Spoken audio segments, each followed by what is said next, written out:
Hey guys, how are we? Well, miserable day today. Woke up at around 4 a.m. to a massive storm. Thought the room was going to flood because the water was just trickling, like pouring like a waterfall over the window, but no water. So she's watertight, which is good. But yeah, absolutely wild weather this morning.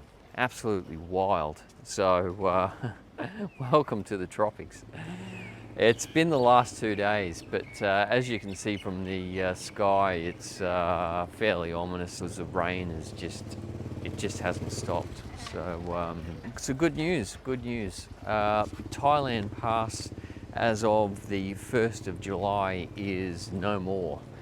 And you have no idea how good that is, because the difficulties I had getting that Thailand Pass in time, so you've got to get your COVID tests within 72 hours of leaving, and then apply for your Thailand Pass. Make sure you have the right COVID insurance, travel insurance, which had to be 10,000 US dollars. Other bits of paperwork like your passport, etc., and then submit that and hope that you get that back within the right period of time.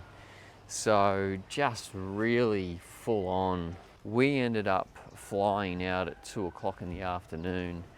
Our Thailand Pass came through at 8 a.m.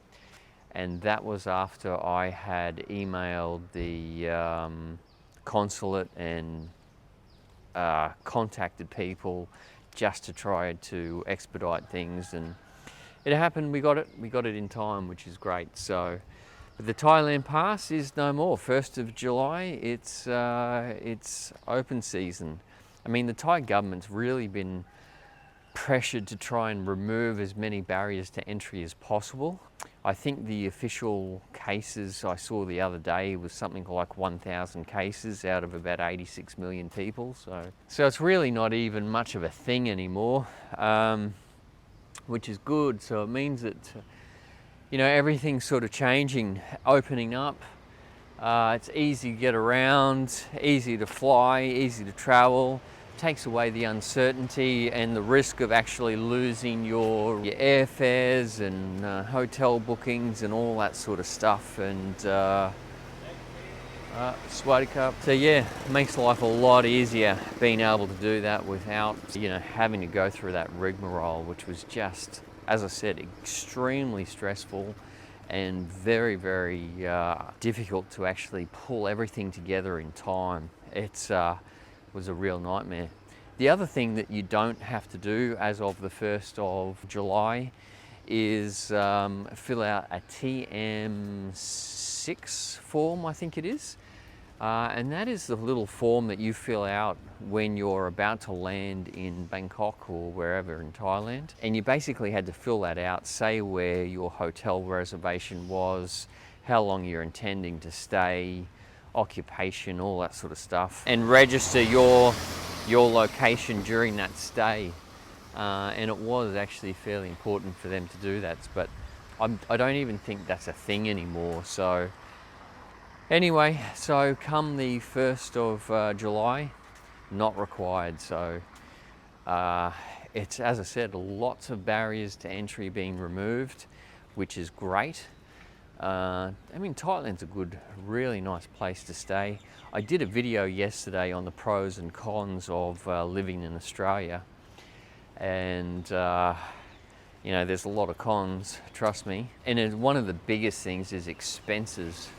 You know, if you have a family, you know just how expensive it is to provide for everyone: education, healthcare, the whole lot. I would imagine if you've got a small family, living in Thailand could actually be quite a good option for you, particularly if you're happy to homeschool the children or send them off to an international school.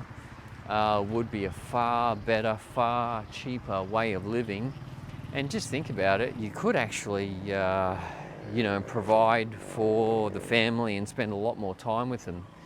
and be under a lot less pressure financially. So, you know, I did speak to a couple of guys the other day when I went into Pattaya, and some of those guys have properties overseas and they collect the rental income from that, and that's how they afford to stay here. And there was a few other guys that had software businesses and similar businesses to what I have in regards to affiliate marketing and all this sort of stuff.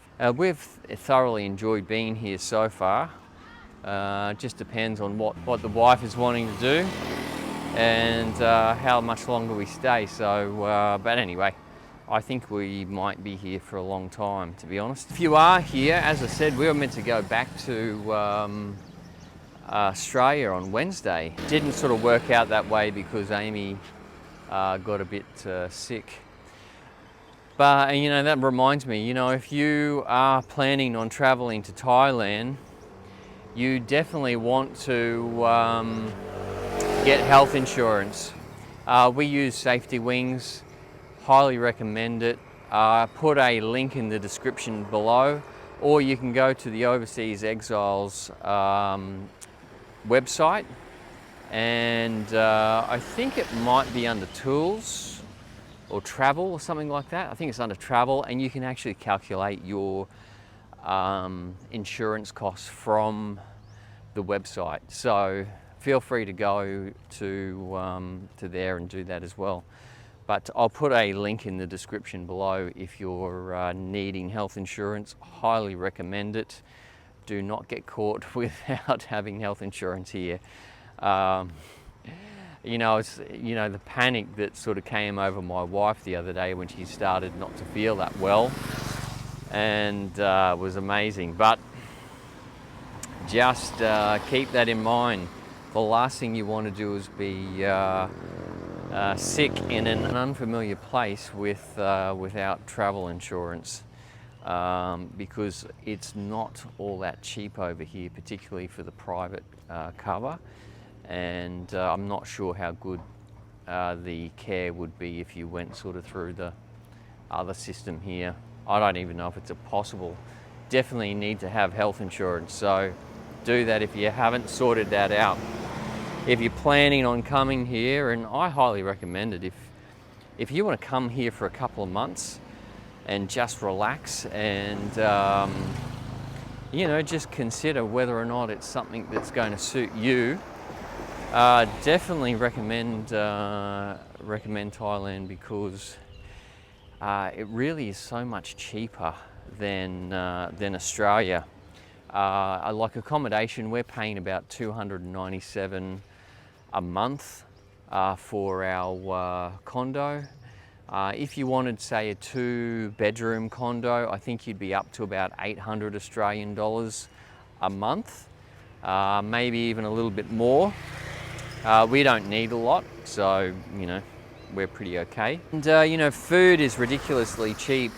Like, we went out to a local food vendor the other night actually, and got a steak for 70 baht, which is probably about $2.70, a beef steak, and had vegetables with it. I mean, certainly not top notch, it's certainly not a Michelin star restaurant, but, you know, not bad either.